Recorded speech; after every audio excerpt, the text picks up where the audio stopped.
How will I recognize you when you come back to life?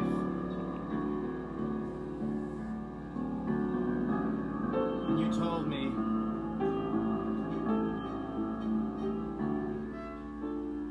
and I cried. Well, here we are. Episode 7. Right Field Sucks with David Cihla. I'm here with Sid Yiddish in Merrick Gardens, Evanston. Good to see you, Sid. Good to see you, Dave. Now, all the guests on Right Field Sucks choose their location, and you chose this place, and I'm just curious to know the importance and why we're here. Well, this is not too far from my compound, and or my underground bunker, as I like to call it.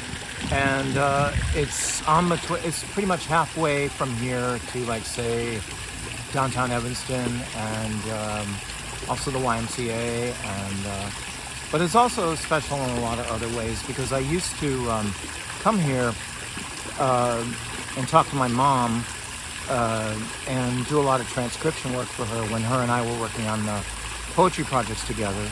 She never had a computer, so she began as a poet at age 72, and I would transcribe her poems, like maybe over on that bench over there, always at night, and I would transcribe them on paper, and then I would go home and type them up and then submit them for her.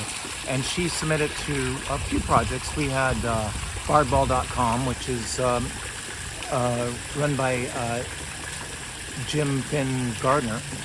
Oh, yes. And I think Stu Shea, I think, is still a part of it. Maybe not. He was when they started. And also we did something called Liverpool 800, which was a celebration of Liverpool, England's 800th birthday. And that was it. And I like coming here because it's nice and it's peaceful. And I mean, that fountain right there is at least 100 years old. It's from 1876, and ironically, maybe coincidentally, it's the same year that the Cubs started. Because I believe the Cubs started in 1876. Right. Yes, and this fountain is from 1876. Holy cow! Catch the phrase. So I just like coming here. It's really nice. It's really nice at night. I mean, now the roses are out here. They weren't out here in May, but now they're totally blooming. And but there's roses all it's carnations and roses, like down that way and over there and over there and up through here too. And there's a lot of wildlife here. There's a couple ducks here that this is their 4th year. I just saw them recently. They like this space for some reason. And just around here, there's just other things around here. It's an old church. I like the build of it. I know that Tim Weigel had his services here. It's at this church. Well, I didn't know that you worked with your mother to that extent. That's really interesting. And you mentioned James Finn Garner, and he was at the Cubs' Lovable Losers, I believe, one of those nights. Yes, and I got to meet him. He actually, I think I've been mistaken about this, because I think I said one thing and to the other extent, but when they did the Curses episode, or the Curses night, it was, I believe it was Jim who helped run the Ouija board with me, and it was Rick Kogan who read the questions out. Okay. Right. Well, it's sort of fascinating, because you're my 7th guest, and we've had sort of like a disparate grouping of people, but they're all connected in some strange ways. One of them being baseball, and the Cubs to a certain extent.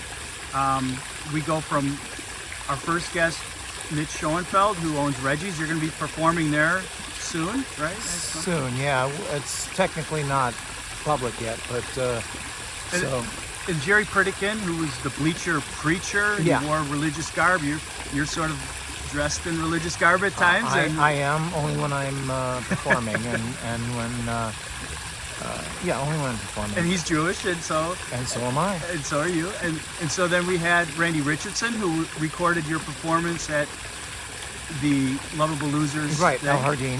El Jardín. That was the first. I think it might have been the second or third one, maybe, or the fourth Yeah, one. I can't you remember. were there twice, I believe, Yeah, right? yeah. And then you've got Ronnie Woo Woo. You've got a lot of connection with him. You actually wrote a poem. I want to say it was Ronnie Woo Woo Wrigleyville Guru, right? Yes. And so then we go into Don Evans, who you've got a lot of connections with. We're both in his book, Lovable Losers. He ran. I'm not in this book. You are mentioned. Oh yeah, I'm mentioned in the book. Yeah, and then we go into Brian Bernardoni, who you have a poem entitled Mr. Cub's Autograph. I believe. Yeah, Mr. Cub's Autograph. Yeah. And he was introduced to his wife by Ernie Banks. So there's, Wow. so they're all connected. And back to your mother. It sounds like you really had. I was very tight with my mother. She was my best friend. And Yeah. She, I miss her every single day. Yeah, and she said something to you, I think, because you've had some struggles, and she said something to you that I'm sure fueled you through your troubled times. She said something to the effect of, "You're stronger than you know," Right. and that must have been really powerful parenting and kept you going. I would think. Yeah, it did. I mean, it definitely has kept me going. It's kept me moving. I mean, I think about those things that she said, and I know that she meant well. I know that. I know a lot of people in their disparities sometimes who say things that they don't mean about their parents, but I don't blame my parents for anything. I know that they struggled with all five of us, so I understand that. It's tough to be a parent. I've never been one. I've been a parent, but not a parent. Okay. Yeah. Okay. It's a pun. Right. Well, you've been writing. I mean, all this stems from your poetry that you've been working on since you were probably in grade school, right? Yes, and I go far back as maybe I think 8th grade is when I wrote my first poem. And then it's like 8th grade. And I think I wrote you write little, doodles and things like that. But I didn't really start till 8th grade when I was about 12, I suppose. You record all this, and it's Yeah. it's really something to see your openness to your craft and Thank you. just putting it out there for folks. Yeah. Well, I'll tell you something. I took a cue from John Lennon. John Lennon said in a 1980 interview on the BBC, I think it was with Andy Peebles and Yoko Ono, and he said, "You have to record everything. You have to document everything." So that I've been recording probably since further than that, since the 70s. Whoa. And almost all of that's on cassette. I'm missing maybe like 5 things, I think, and only like 5 things maybe during the 80s when I managed to have a camera somehow, or things were recorded. But maybe there's only 5 things that are missing from the current art, from the current stuff. I'd say current would be the 90s, but most of it's audio. And then I went to video about, I want to say like early as 1999 or maybe 2000, maybe early, maybe a little bit later than that. But everything goes to video now. Well, has anyone ever told you sort of sound like Jeff Tweedy, your voice? I've ever heard that. Yeah, I met Jeff Tweedy. Have you really? Yeah, I met him at a White Sox game. We were sitting somewhere, and a friend of mine was with me from Portland, and he said, "Hey, that looks like Jeff Tweedy." I said, "I'm gonna go approach him." So he went over to him and he said, "Excuse me, are you Jeff Tweedy?" He said, "No, I'm not. You've got someone else." And I told him, I said, "Listen, you got to do it on approach." I said, "Trust me, he's gonna go up in a little bit. He's gonna walk up those steps, and when he walks up the steps, then I'll go and meet him." So I went up to him. Sure enough, and he comes down and said, "Excuse me, I don't mean to bother you, but are you Jeff Tweedy?" I said, "Well, yes, I am." And I didn't want to be, I've got people from the studio here, and we don't get out often, so. Oh, sure. He's protecting them. He doesn't want a scene or anything. Yeah, exactly. Well, you've got a great voice. Has anyone ever, from your throat singing to your falsetto, have you ever measured your range, it's got to be just off the charts. Well, I'll give. Funny you should ask that. Best example I can give is I remember this is years ago. I can also do "Don't Worry Kyoko," which is Yoko Ono cover. Well, one night we were in Oak Lawn where friends of mine had lived at the time. They had two, I don't know what kind of dogs you call them, two big white fluffy dogs. I don't remember what kind they were. But I remember the couple whose home I'd gone to, they were harp players at the time, and I said, well, I can do Yoko Ono, and the dogs were there, of course. And at the highest point I got, the dogs just freaked out, and they just started peeing on the carpet, and the whole carpet was soaked. It was a great thing, and they, I've spoken to them recently, and that's the thing they remember about me the most. Oh, that is insane. Yeah. You triggered something in their. Yeah, I was able to get very, very high. Well, you've done something. It was during. I'm kind of jumping around here, and feel free to take this wherever you want it to go. Oh, okay. This is your time to ask me anything you'd like. I mean, that's what you're here for. Yeah, that's why we're here. You did something recently that I thought was really well done. I call it the quarter hour because I'm a big fan of radio. The quarter hour because there were quarter hour programs. Like I think Blum and Abner was a quarter hour program. Blum and Abner about two hayseeds in between 1940 through probably 51, I think. There were I'm trying to think. I don't know if Amos and Andy was a quarter hour program, but there are quite a few other quarter hour programs. And I'm a big fan of radio. I've done radio as well, and I've done 2 radio shows, and one of them was called The Radio Room, which I did at Q4 Radio. It's an online format, although it's like, I think it's like 1710 on the dial or something. It's a low watt station. But anyway, I did that, and where I presented old time radio, and I talk a little bit about it. And I did, and specifically, I did 3 specials. I did one on the 50th anniversary of JFK, which I presented 3 hours of the entire radio coverage of JFK, which I found.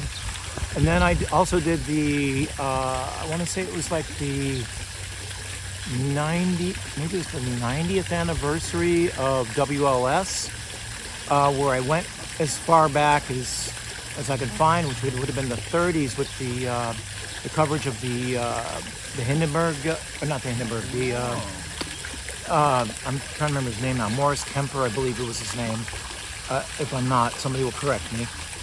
Who did this coverage of this a balloon, like one of those airships, and it crashed into a tower, and just it exploded, and it's one of the most famous radio broadcasts in America. Yeah. And also I did a 50th anniversary of the Beatles coming to America on radio, and there is a lot of radio coverage of the Beatles, and it's not just songs, it's a lot of interviews and things, and it's not just American radio, it's also Swedish radio, it's English radio, but a lot of American radio, and also there's some hits along the way. There's interviews with everybody, also including George Martin, producer. So I'm a big fan of radio. I mean, my personal heroes are The Shadow, whose secret identity is Lamont Cranston.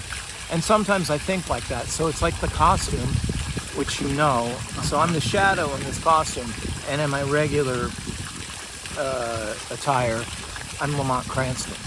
Or Clark Kent and Superman, which is the same way, but I consider myself more like the Shadow, as opposed to Superman. And I've done radio in the past as well, so I did radios in my background. I did a stint as an announcer in 1994 at WBAA in West Lafayette, Indiana, and I did FM and AM, which means on the AM side, you just kind of have your regular voice, and then on the FM side, you kind of have to get a little softer, And that's not the voice I mean, but it's more like this, where you get nice and soft, and, so you can kind of bring the listener in. So you are a student of this. Are these recordings available anywhere? That do you have them? The radio room is on archive.org. I did another program called Make Art, Make Music, Make Love, and that spells out mammal, just in case, MAMML. And that's also on archive.org. A lot of that stuff is mostly archived in my archives, my tape archives and my film archives. Huh. You must be overwhelmed with the possibilities where you could take this thing that you've created. I'm sure you hear people say radio show or cartoon or graphic novel or TV show or yeah, I that was a big thing for some people in grad school. They felt that I was a little too, I cut myself too thin. Like I had so many interests and things, but it doesn't bother me because it just means that I know a lot. I have another skill. I've got another skill. I got another skill. It's kind of like I also learned how to sing jazz vocals. I learned a little piano. I learned how to do basics of tap dance. I was going to ask you about the tap dance. I could find no video record of you tap dancing. But it doesn't exist. It does not exist. I can't even find my shoes now. But there is a video of me. Also, I did this one routine. I just did it once. I haven't done it since. But back in the 2000s, I did a striptease at a club in Philadelphia that doesn't exist anymore. It's a bar that doesn't exist anymore. So, Have you ever heard of Super Happy Fun Time? I think so. I think they've stopped, but there's some elements of what they do. It's a sort of a risque burlesque, but full band, and we've seen them a couple times out in Michigan. And, you know, back to your graduate school days, I'm sure you took away quite a bit from that experience, but I'm sure there were times where you were like, hey, I know what I'm doing here, you know. Yeah, I mean, I wanted to strengthen my craft. That was the most important thing. And so, like, while a lot of students were, like, walking in the front door, I was walking in the back door, and I was sort of there, and by the time I was finished, I ended up going out the front door. And you had mentioned that you were thinking about maybe going for your PhD then. I've thought about that, yes. I've thought about that. It's been in my mind for, like, the last 6 years, on and off for 6 years. Huh. Well, what do we have here? We've got, tell me what, exactly, we weren't on camera. Now, this is a prayer shawl you have on, right? Yeah, it's a prayer shawl. It's a prayer talit. It's actually knitted. It's really beautiful. It is. And this is my most, this is probably my most recent, so I'm guessing you want to know about the costume. Yeah, sure. Okay, so this began first. It's like, which came first, the chicken or the egg, right? So this is a kittel, and I'll spell that. So it's Kittel, and this was given to me. This is not the original one, but my ex-girlfriend at the time, back in '04, gave me this, and she told me that it was made for the purposes for Jewish Orthodox men to get married in this shirt, and then also be buried in this shirt as well. But she didn't bury in them, so she gave it to me. Okay. And I thought, what was I going to do with it? Maybe bury myself on stage. I thought that would be a good idea. So I did that, and then of course, these are my matzah imprinted boxers. Oh yeah, okay. Which are here, and these are my seats. Like seats. It's like a suit. I can show you. Oh, sorry. That's okay. Put these here. I will put that off so you can see this. There we go. See? So it's like a whole suit that goes over, and it goes in the back too. So this attire is centuries old. Right? I mean, in terms of, I wear it. A lot of people, no, not a lot, but some people are offended by it. Believe me, I know. I've heard it many, many, many times. Because they say it's only, you should only wear it if you're practicing. And, I say it's a costume. It's a uniform, and that's what religions do. Some religions wear costumes, but I'm proud of my heritage. I'm proud of being Jewish, so I wear it. Believe me, there are people that are offended by it, and it's only happened recently where people tried to cancel me because of wearing this costume.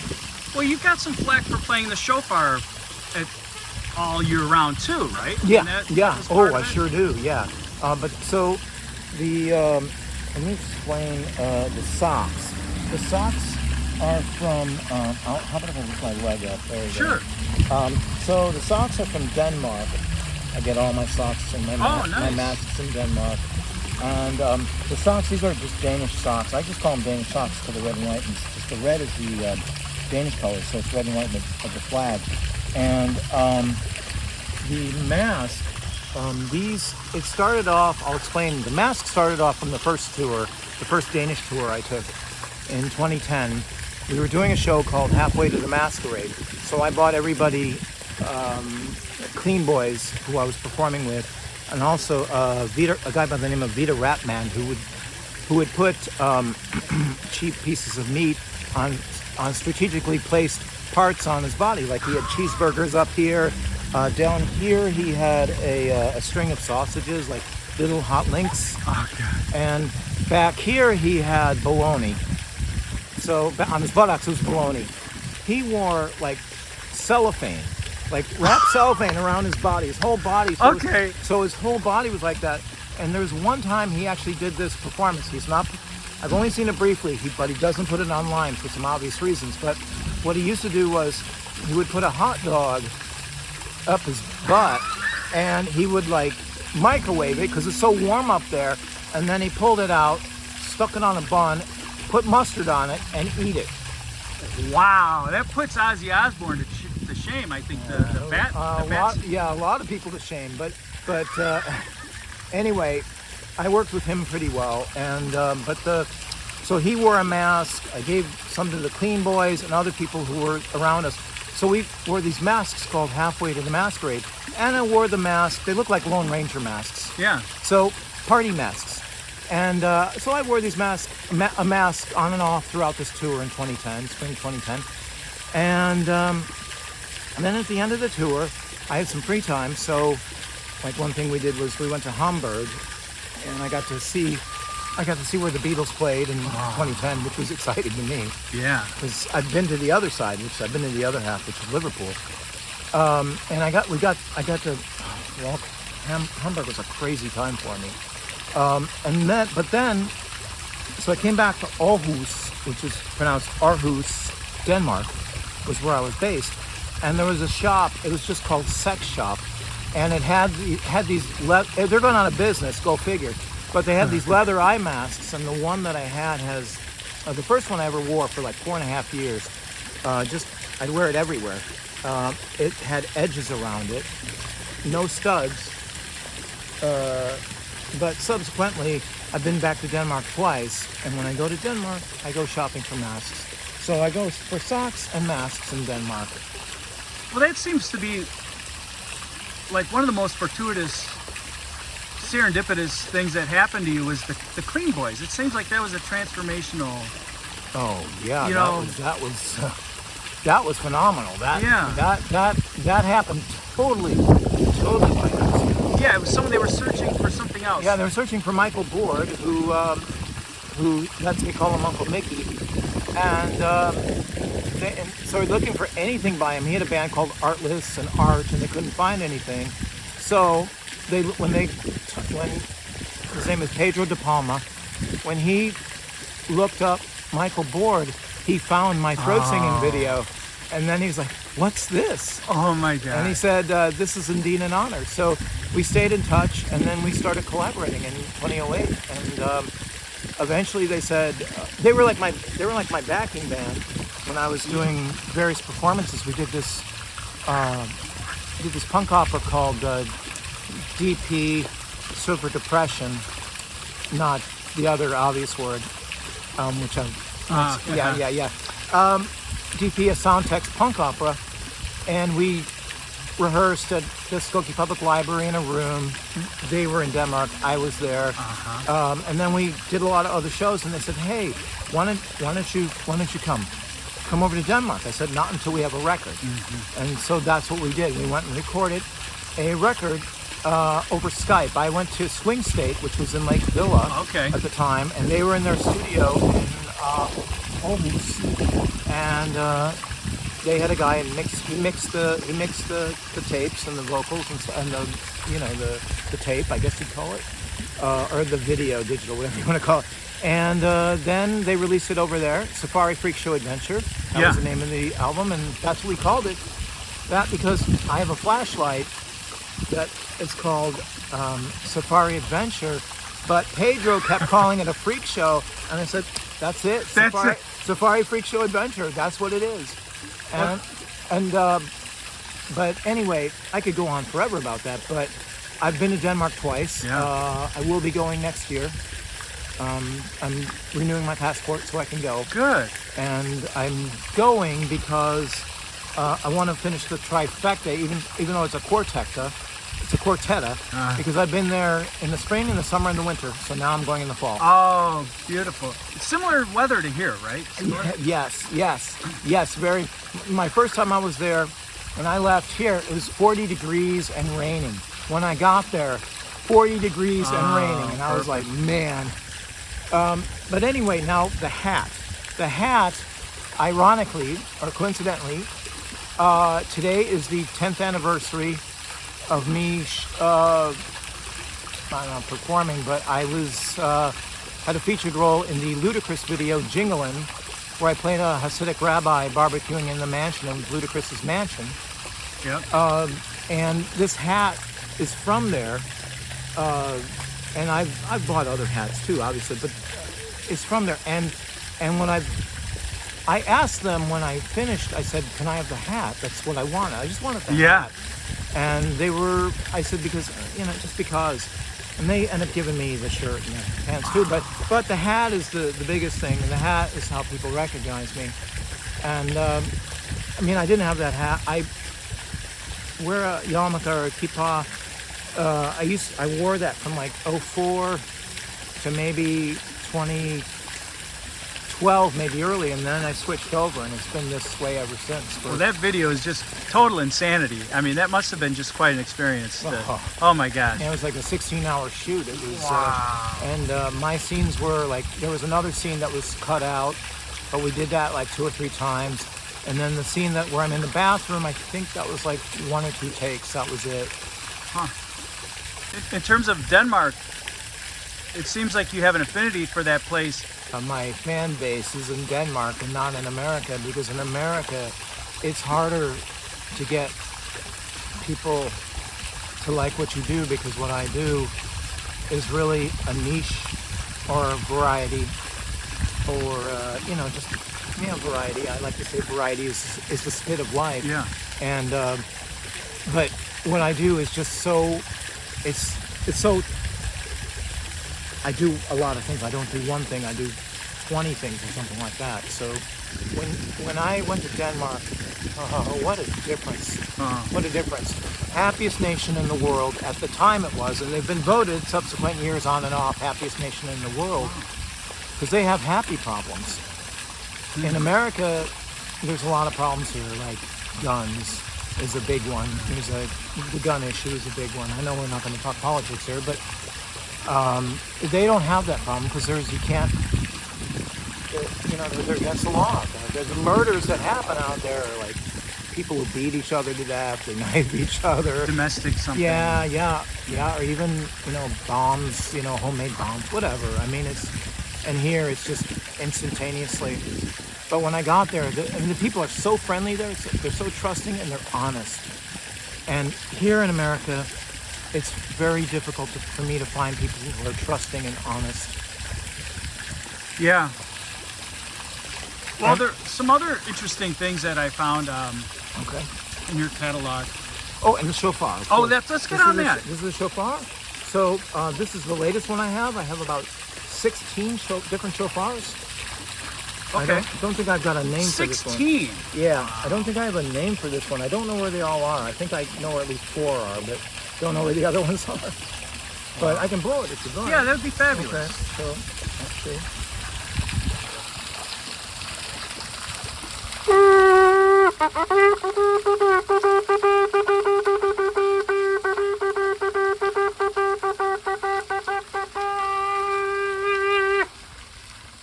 Okay. Nice. And that's usually the one, even though it was a little off key. I used to play it improvisationally, meaning I played it the wrong way because nobody would show me how to use it. And again, it was the ex-girlfriend's daughter who showed me how to use it properly. So that's the tone that you make at the New Year. Oh, okay. You know when they make.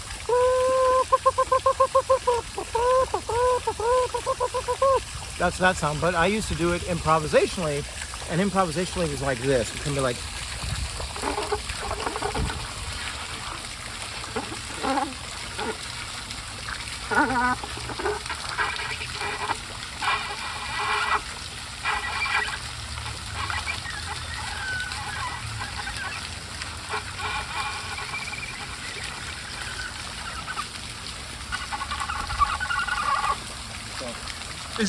Are you able to control what comes out of that? Yeah, because you have to do a lot of circular breathing. And so, if you saw, my cheeks were loaded with air. And so, as I was letting go slowly, pushing that into the shofar, and it makes the sound that comes out. See, the thing is, the bigger the hole, the bigger the hole, the better the blow. It's absolutely true. That statement is actually true. And I also say, the more you can spit, the more you can blow. And it's true. And if the hole is tiny, and I've got at least 3 or 4 that are tiny, they're very hard. They're very hard to blow. I don't know many people that can do it, but there's obviously rabbis and cantors do that. But it's an art form. And the one story I have about it was I was in a club one night and I was playing. And there's a band called Marbin, M-A-R-B-I-N. And those guys 2 of the guys were coming down the street. They were just coming down the club. They said, wait a sec, somebody's playing a shofar in a club on a Friday night? Well, who could that be? Oh, it's got to be Sid Yiddish. I think people are really fascinated by my costume. I mean, when I used to perform regularly between 09 and 17, well, this is kind of funny in a way, but not really. I had people, I'd be playing at festivals, right? And some people would see the mask and they'd do this to me, because the mask is the devil and it's a demon. I also you get a lot of drunk women that would come up to me and they were fascinated by the man behind the mask. That's a natural thing. And some people would just follow me all night or watch me all night because of the mask. I've got an idea about hecklers and might try it the next couple shows. Really? Could go wrong. I don't want to say what the secret weapon is, but somebody suggested this to me and I said, okay, we'll try it. In my mind, I confront them, and I have done that. We did that at a show at Phyllis's Musical Inn where this guy kept yelling out Freebirds. I said, will the gentleman who yelled Freebird please come to the stage? And I said, okay, the stage is yours.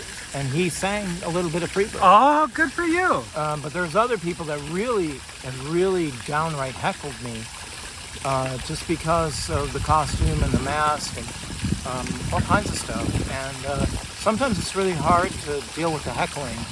But I've had to learn. I mean, just imagine being in front of about 5,000 people on a stage in Minneapolis, and you're on America's Got Talent, and they're booing you, and they're doing the X thing, and they're booing you.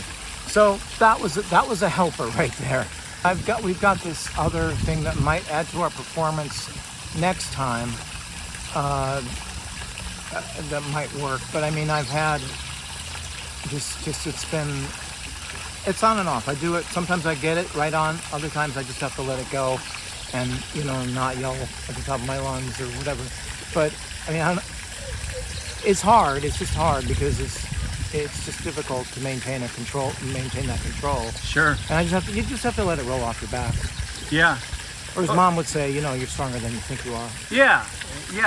Kind of bring it back to that. Do you have the trout hat, or are we gonna... Yes. It is. Do we want to show that now? Sure. Now you had this when we were at the Cubs game. Yes, I will prop it up. So this is my hat. It's got air conditioning, as you well see there. I'll turn it around so we can. It's definitely well worn. How long do you think you've got? How many more miles do you have on well, this one? probably about another 3 or 4, maybe 3 or 5 4 years. Possibly, if the holes don't get bigger, or I fix that. So I'll hold it up That's too. great. I'll hold it up by the tail. Maybe that'll work. Oh yeah. We are on borrowed time here. Yeah, well, it always works, you know. I mean, this one, this is kind of, some of them are really interesting, like this one. That is a pin of the Kronenberg Castle in Kronenberg, Denmark. Oh. That's Prince Hamlet's castle. Wow. You know, his father gave it to him in the 16th century, so it's kind of nice when your dad gives you a castle. You got your MCA button? Yeah, when I performed at the MCA. What an honor that was. Oh, that was a great time. Sid Yiddish for president, which was originally my MFA project, and I switched over to an MA, but that was my original. Let me ask you about that. project. Sure. You were endorsed by someone, right? Somewhat prominent, right? Yeah, Roseanne Barr. It was like That's through a Twitter tweet. I guess through Excellent. Twitter through a tweet. Are you gonna get that going again in 2024? Yes, probably. I laid low in 2020 because it was such a tumultuous time, but we were still running. But the first time I ran in 2016, I had well over 100 write-ins. Question: how do you know that? Do you have to go through the FEC for that information? Yeah, and a lot of people would message me and say, "I voted for you," and they would show me their ballot. Huh. So, do you have a running mate, or is that something? Oh yes, I do have a running mate. His name is Charles Bukake, and he's a real person. He is a real person. Yes, Okay. He lives in New York. Oh. Lives in New York, and I've known him for a very long time. But Okay. that's the. I'm just gonna put it down there. Sure. Now that hat's also been autographed at some point too, like the bottom of the trout's bottom. No, the autograph's worn off by now, but that was autographed by Jello Biafra, from the former lead singer of the Dead Kennedys, Okay. the punk band. Sure. I met him in LA. I was wearing the hat, and we were at a museum, Hollywood Museum, the Max Factor building, right off of Vine, I think. And there was a Batman exhibit there, and I do love Batman. I grew up during that time. But they had the props and one of the cars, and he was there with a friend, and his friend comes up to me and says, "Hi, would you mind taking a picture of me and my friend?" I said, "Sure." And then I look up and said, "Oh my God, you're Jello Biafra." I said, "This is like meeting Carl Perkins." Sure. And he signed the hat, and we took pictures together, and I was really, Oh, that's fabulous. really, really, really, really excited. Fun story. You know, my freshman year at Northern, my first year at Northern, I was grouped with a roommate I didn't know. You know how you just get thrown together? First thing my roommate says to me is, "Are you into the Dead?" And I said, "Dead Kennedys?" And he meant Grateful Dead. So that was how we first introduced. That's funny. Well, I met and interviewed Mickey Hart in 1989. Did you really? Yeah, I had a fanzine called Cops Hate Poetry from 1986 to 1991, and I interviewed a lot of bands and poets and local people. Like if I rattle off some names, I think you will know them. Like I interviewed Allen Ginsberg, and I interviewed the Dead Milkmen.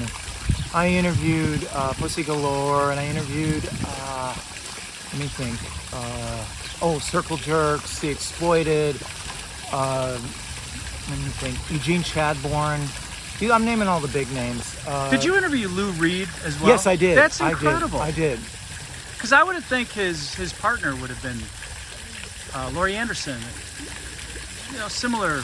I interviewed him at Farm Aid 1990 when I was, my first career I was a journalist. So I did some radio, and I did newspaper work.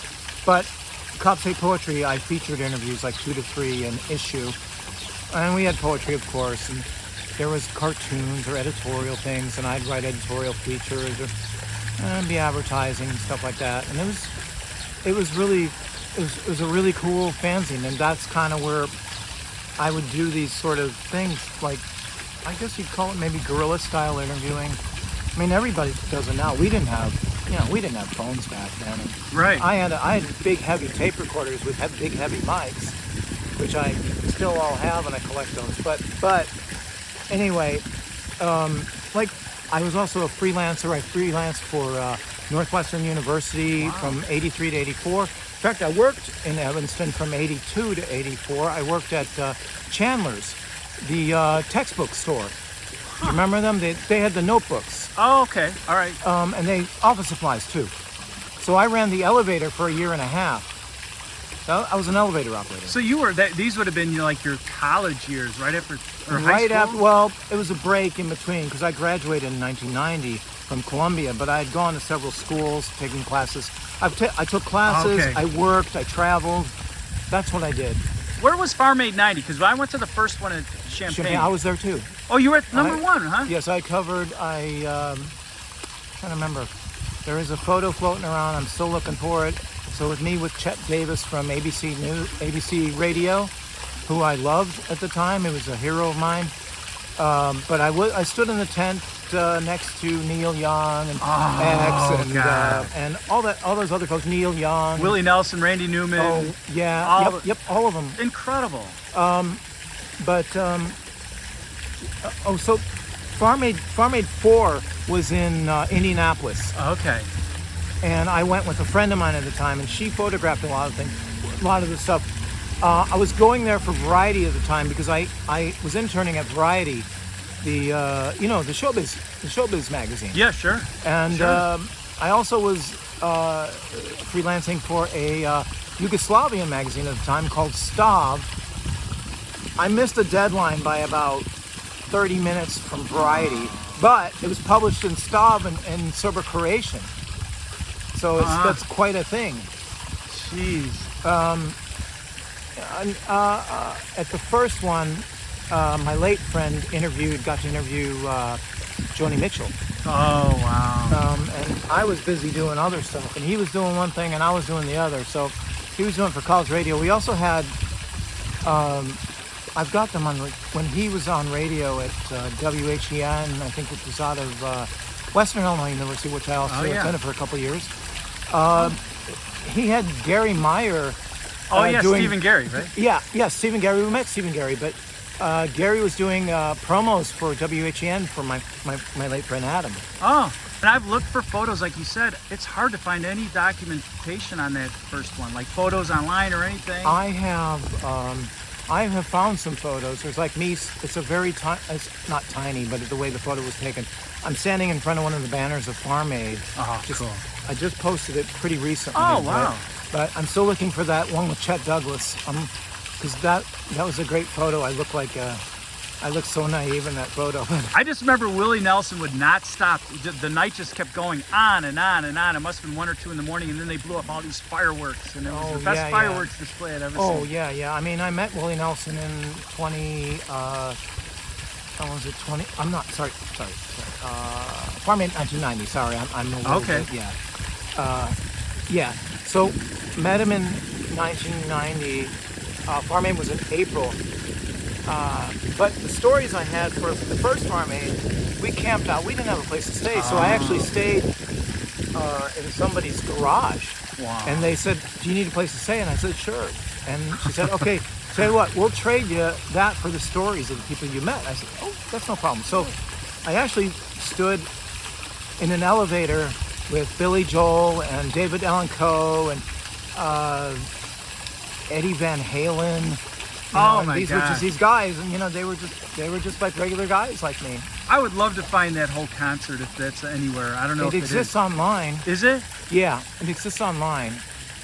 I know the new one does, but I remember we went to the 1991 is where we went to Guns N' Roses rehearsal, and we got kicked out of that. For the funny thing, Daryl Hall and John Oates are touring currently as we speak, and I got to see Daryl Hall, I believe, is the blonde-haired. Okay. Yeah, and I saw him swimming in a pool. And it was a private moment just to watch him swimming in a pool by himself. It was cut off because they didn't want him to. They don't. People in general. I mean, outside of us, what I mean is like interviewers or journalists or writers, you know. I mean, we're the ones that cover these sorts of things. And then the fans, you know, they thrive on this sort of stuff too. They love those stories because I watched their face light up. And it happens all the time when I tell these stories. And I've got not a million, but I probably have a few thousand stories. The only things I haven't tried really is the moth stories, because I haven't tried it because a lot of that, I don't want to say a lot, but some of that stuff is embellished, and my stories are very wild, and everything that's ever happened to me is true.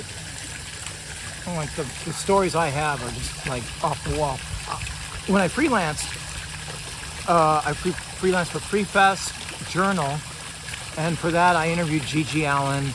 Frank Zappa was another guy I interviewed. When I was working for Variety, I interviewed Frank Zappa. So I got all these major folks. I talked to people from the PMRC. So I was doing an article on censorship. So that's how I got Frank Zappa. I guess I just don't want to, my real stories, I just don't want to compete my real stories with somebody who might be embellishing, just looking to win. And I'm not necessarily looking to win. I just want to share my stories. Yeah. So, I mean, I am a competitive person when it comes to certain things, but of course, but not when it comes to my stories. I'm not trying to compete with my stories. Yeah. Because I own my stories, and I'm not saying that people don't own their stories, but people embellish. And they're called actors or dramatists, I call them. It's all for the glory of telling your story. Hey, that rhymes, but... Yeah. Have you compiled? You must have... I don't have a book yet. I've got chapbooks. I did one called Shortness of Breath in 1997. And then I did one called Our Love for Liverpool, which I had done I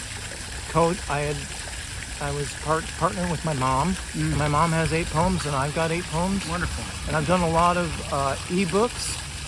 So, like, pretty much, you know, you publish them online. And, so, you know, you make a PDF out of it. You know, submit them to, like annual giveaways and things, like, you know, where you just give your books out. So. Well, you're very giving with your artwork and your ephemera, and it's important to do that, because if I can make somebody else smile, or if I can help them along in their journey, if they're having a hard time, you know, I'm willing to just help someone. Just sit. I'm very trusting, and sometimes I believe I'm too honest, but that's what gets me sometimes.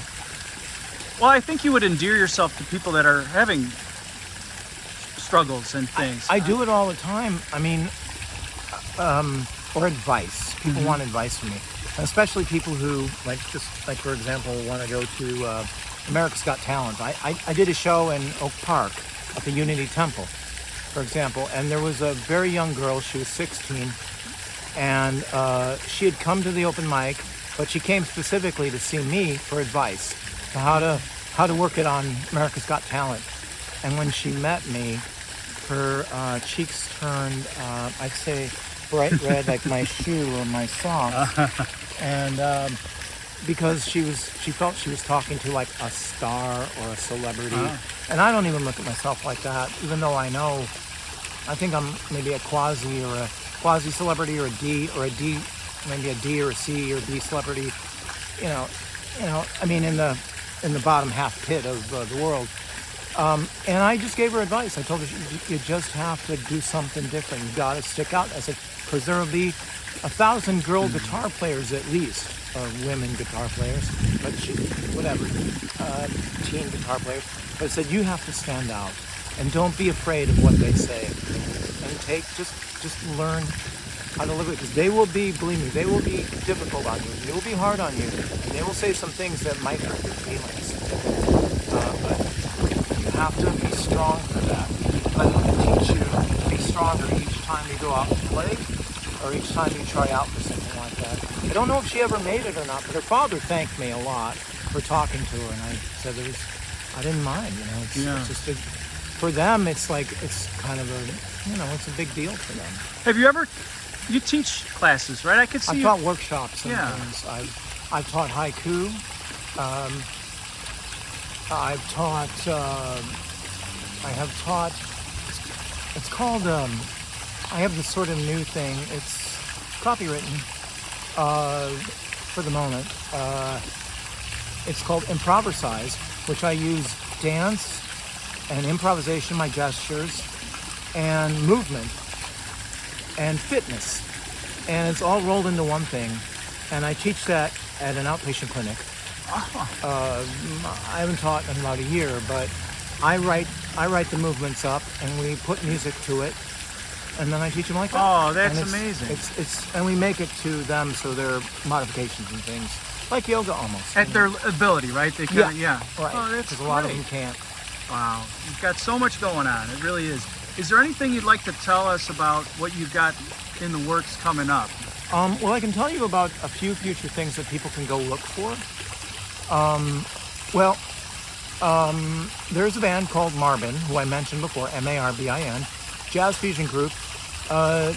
They composed a composition about me called Sid Yiddish, and they used to tell the story on stage whenever they do that song. I mean, they'll move on from that because they've done about 8 or 9 albums already, but they tell the story about how they met me, and I like their story. I like their story better than the way I met them, but they've got the better story. Anyway, they did this composition, and it's in 2 parts, and it's on this album called Dirty Horse. But if you pronounce it a little bit faster, it sounds like Dirty Horse. And it's a zebra on the cover. And I believe it's out now, but if you go to Spotify and look up Marbin and look up Sid Yiddish, parts 1 and part 2. It's also on Bandcamp, I believe. You can go look it up there. So that's a true honor for Marbin. I do love them very much, and I appreciate what they did. I mean, that's just came out of nowhere, but I'm just really, really happy that they did that. I'm in my album is online, of course, on Spotify, also YouTube as well. The Safari Freak Show, right? Safari Freak Show Adventure is there. I don't have a website, working on it, but it will be, parts of it are up right now. Okay. It's sidyiddish.com, but parts of it are up. We're still working on it. I've been working on it for like 4 or 5 years, but we finally got it down to parts of it. But a lot of my stuff, I tell people, if you want to Google me, I'm very Googleable, and I'm not joking, as you well know. Yeah. I'm all over the map, you might say. I just got our album Until Further Notice, Every Day It Feels Like Sunday. That is on Spotify, and that's also on YouTube, and you can find it elsewhere around. But those are the 2 main places you can get it. But there is I think it's called Freaks Coming or something like that. I do not have the website memorized right now, but they have a cafe scene, and in the cafe, they use one of my songs in the jukebox, and they have a little jukebox. Oh, wow. So in the jukebox, they have Gabriel's Revenge, and Gabriel's Revenge is about end of times. It's about a vision that I had. It's a true story. It really happened, where maybe you've heard about end of times, where you hear horns in the sky. Well, I looked it up and I researched it. First, I'd been fascinated by it, but then one night I was going out to my then car, and which I don't have anymore. But anyway, I went out, and it was a Sunday night. It was twilight, so it was about 5:30, 6 o'clock. And I looked up, and I heard these horns just coming from the sky. And they weren't from any of the apartments, none of the houses, or anything. They were coming from the sky. And I was just fascinated by that. And I told somebody about it. I said, well, you better write it down now before you lose it. And I did. And it's just called Gabriel's Revenge. It's a video, it's a graphic novel online, but it's also published by Avatar. And I mean, I can say that, officially we're recording in the summer, in the late summer, for a new album. And it'll be primarily tunes that we've been doing for a while, like some of our, what I call Henchmen standards, like the one I always do with my shofar called Mom, I'm Trippin', Call the Rabbi, which is based on a story by the late Burton Green who's a jazz pianist originally from Chicago, but he ended up living in Amsterdam on a houseboat. He just died last year, and it actually happened. I read in his biography, and he wrote this. He said that I guess he was tripping. He took LSD or whatever he took, and so his mother called the rabbi. He said, "Call the rabbi. I'm feeling really sick. I took LSD." Jeez. So, or something to that effect. You know? So it's a great composition, and that's one of many that we'll have. Oh, that's great. That's going to be the new album then. Yeah, but this one is still got some life to it, so it definitely does. Your friend Michael Board must be. You've immortalized him in your. It's almost like a warm-up routine for you too, right? Is yeah, sort of it was a thing to warm up my chops originally. But yeah, oh yeah, he loves it. Whenever I go to New York, he makes me do it. He puts me on the spot and okay, throat sing. And I know you want to hear it. I'm sure you do. If you could, I absolutely. I don't want to force you to do anything. No, it won't hurt me. If you're worried about that, it will not hurt me. Okay. So that's what everybody thinks. So I'll do a short version. Okay, that'd be fabulous. And I'll do a short version, and whatever you do, just let the camera roll, or let it roll, and don't. So there's 4 parts. My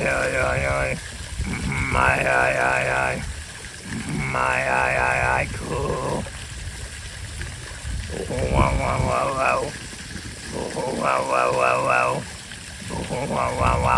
Word.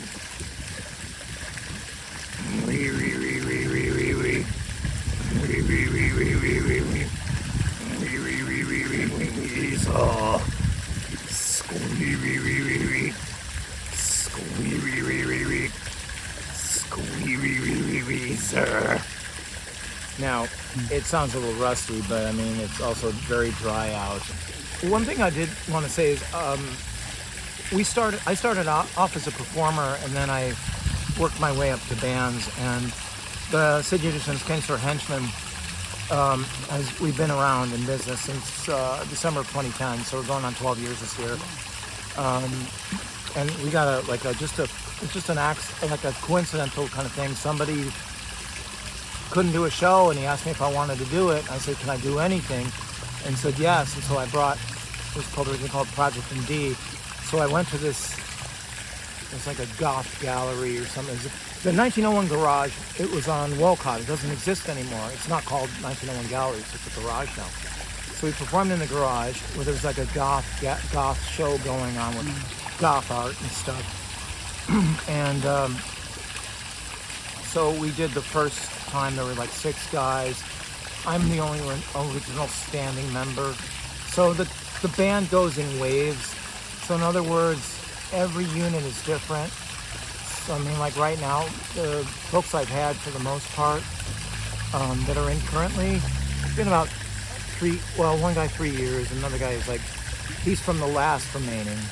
But the last original member retired back in 2018 or 19. I believe 2018 he retired. But he's still a great friend.